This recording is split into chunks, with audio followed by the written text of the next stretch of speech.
Acknowledge, A. As we've mentioned already, it's basically noticing what's going on within us, what's going on within, and this is the inner life of every human being, is made up of thoughts, emotional life, the desires that we have. And this first part is just simply to notice them, to recognize, become aware of what's going on within. Sometimes this is hard to do because the moment we recognize something, we begin to make a judgment on it, and sometimes we immediately want to reject it. I should not feel sad. I should be over that. I shouldn't feel this way. I shouldn't be angry that that person said that thing, right? It's like, well, initial emotions are you can't control those things. They just are what they are. Now, it doesn't mean that we'll never get to a point where we then evaluate whether something's good or bad. But at the beginning, we just want to acknowledge what it is. This is truly where my heart is at. These are the thoughts that I'm thinking right now. To not be afraid of just acknowledging who we are, right? I mean, we want to present our authentic self to God, not our perfect self to Him, right? Because I think sometimes that's where it's like, well, God tells us to be perfect, so I'll present my perfect parts to Him and my perfect self. It's like, no, we can be completely ourselves. And if that's where we're at in our life, if we're struggling to forgive this person, then that's what's going on. So we're just noticing. We're not criticizing or judging those things. We're just noticing what's happening in our heart. Something that can be helpful is thinking in terms of like the things within our heart can happen on different levels. Some things that occur within. So here's a diagram. It's an analogy of like our inner life. And living there at the center of who we are is God Himself, right? As we already talked about from our baptism, God dwells within us, right? He's living within us. So we have various things happening on different levels within our heart. There's surface level things that happen, especially a lot of the emotions that arise within us are very short-lived. They just come and go really quickly, right? Those are on the kind of the surface level of our interior life. And they can be affected by all sorts of things. Maybe they're affected by our sleep, or the food or the weather. That could if we have issues in the wintertime where it's like, oh, we don't have as much sun. So those are surface level things that could begin to grow and have deeper effects, more long-lasting effects within us, if we don't notice. If they're negative things that we don't notice and relate to the Lord, they could have deeper effects upon us. So there's surface level things. There's, kind of a more of a psychological level. These could be more longer lasting type things that are occurring that, they might be ways of thinking or feeling that have become habits within our life. And they might be influenced by different factors like family relationships or cultural assumptions. There might even be genetics. Sexual desires, those kinds of things could be part of they're not fleeting necessarily on the surface and come and go, but they're things that are kind of lasting there. But there's another level. There's a deeper level, a spiritual level. And these are thoughts, feelings, desires that may be connected to the upper levels, but they impact my relationship specifically with God, right? And so maybe there's certain thoughts that affect how I think about God, right? Or there's certain upper level things that have gotten down to like, now this affects maybe my experiences of sleep, which is a surface level thing, but now it's affecting my relationship with the Lord because I'm not getting what I need and it's preventing me from praying, and all sorts of things are getting off. So surface level things can begin to, over time, wash down and affect our relationship with the Lord. But when this becomes even more important, we won't go into it a lot today, but later on in some of the Sparks and in future Ignite workshops, we will begin to talk about of how do we recognize God's voice speaking to us.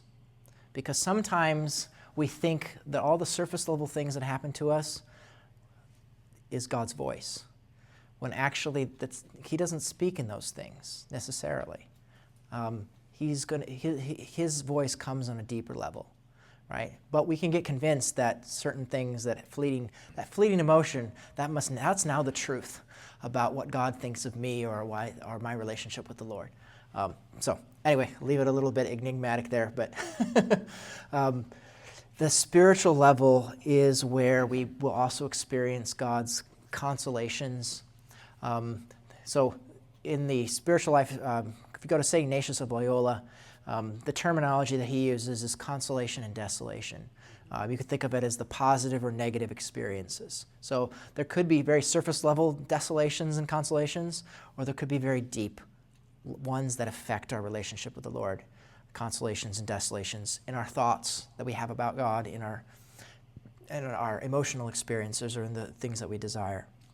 So we won't get into the discernment of spirits, but that's where the discernment of spirits occur. Discernment of spirits ultimately occur on this deepest spiritual level, where we have to figure out, is the thought, is what I'm experiencing is that actually from God?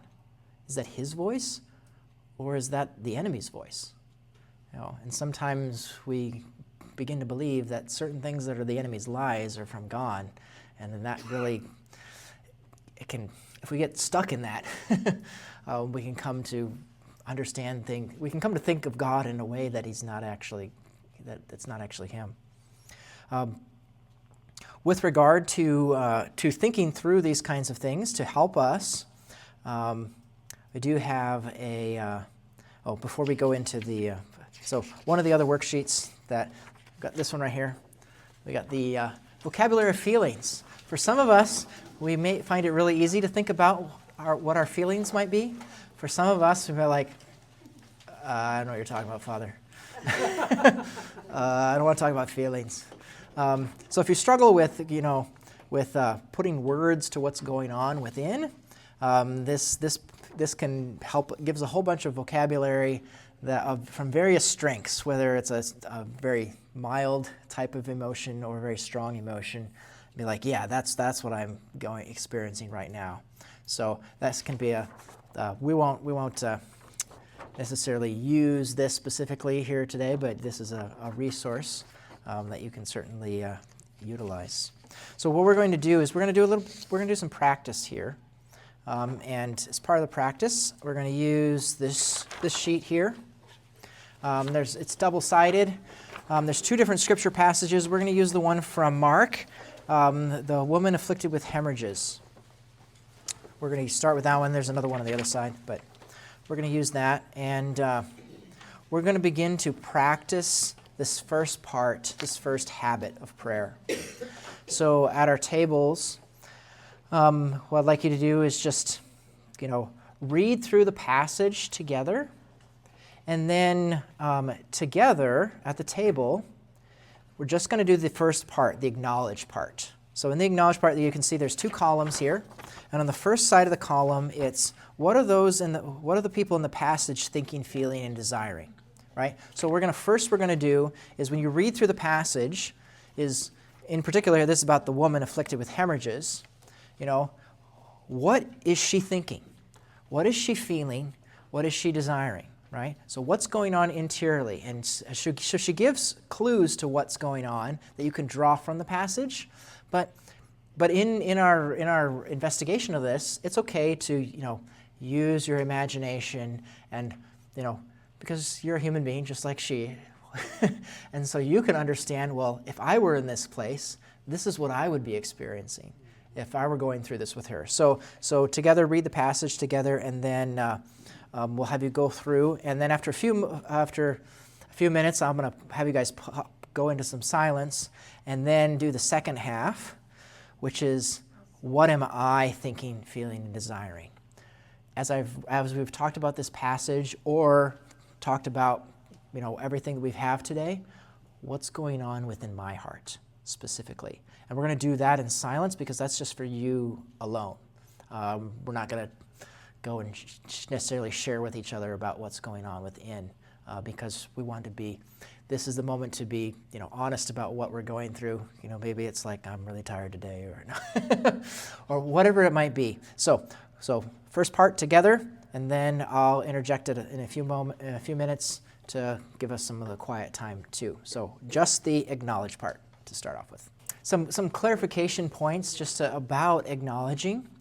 This appeal to our thoughts, feelings, desires is what we're not trying to have people do is becoming overly emotional about things or attempting to make the way that men and women experience prayer is not always going to be the same.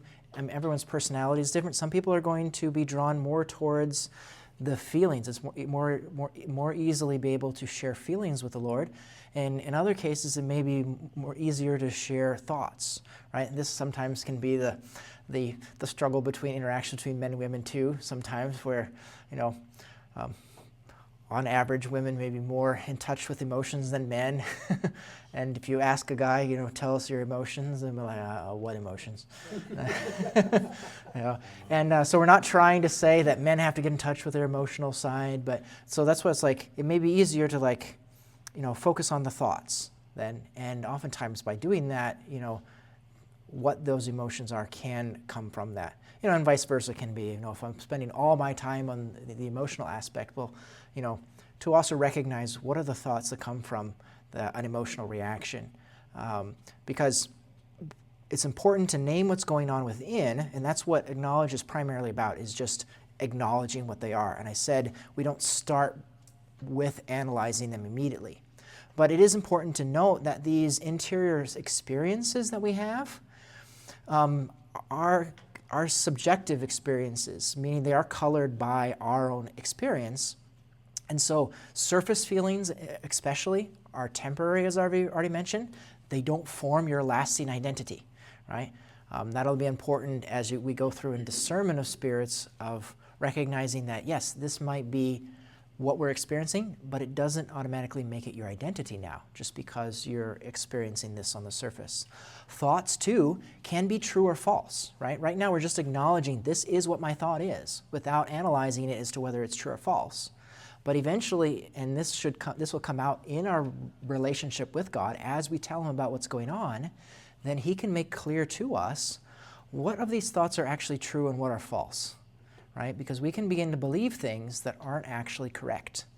And just because it's a thought that we have doesn't automatically make it a true one.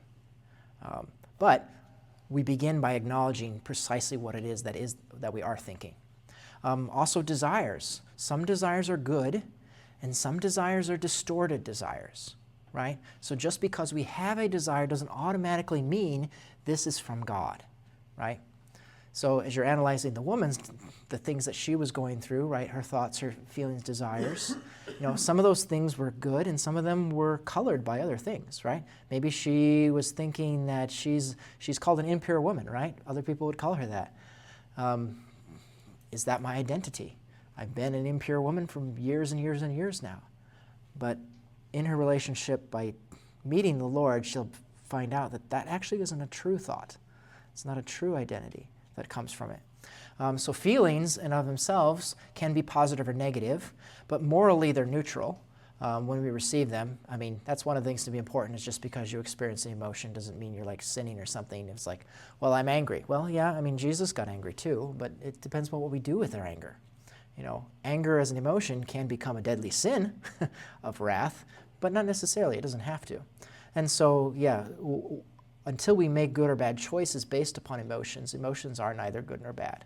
So I just wanted to point that out with regard to our interior experiences, that even though we're just simply acknowledging what's going on, through our relating to them to the Lord, that's when we can begin to understand whether they're good, they're bad, whether they're true or false, whether they make up who I am or not in that. So hopefully that helps a little bit in that. Also, when it comes to our subjective experience, we're starting very much in our subjective experience internally, right? But our experience of God in prayer, it always needs to be governed by the objective authority of the church. In other words, our experience of God in prayer will never be in conflict with what the truth that God has revealed through the church. So if somebody, has this experience, well, I heard that God told me to go kill my neighbor, in my prayer. Obviously, that is not the voice of God they're listening to, right? So we have to be careful that sometimes our subjective experiences in prayer, that's why formation in what's the truths of our faith, to make sure that we're truly hearing God's voice and not just, putting our own ideas and saying, well, that must be God. So a lot of those things, we won't be able to go through those things today, but when we go through discernment of spirits and a later Ignite workshop, as well as bits and pieces of that during the Sunday Sparks, we'll give you insights as to how we begin to be able to sort through those interior movements and recognize when it's God's voice.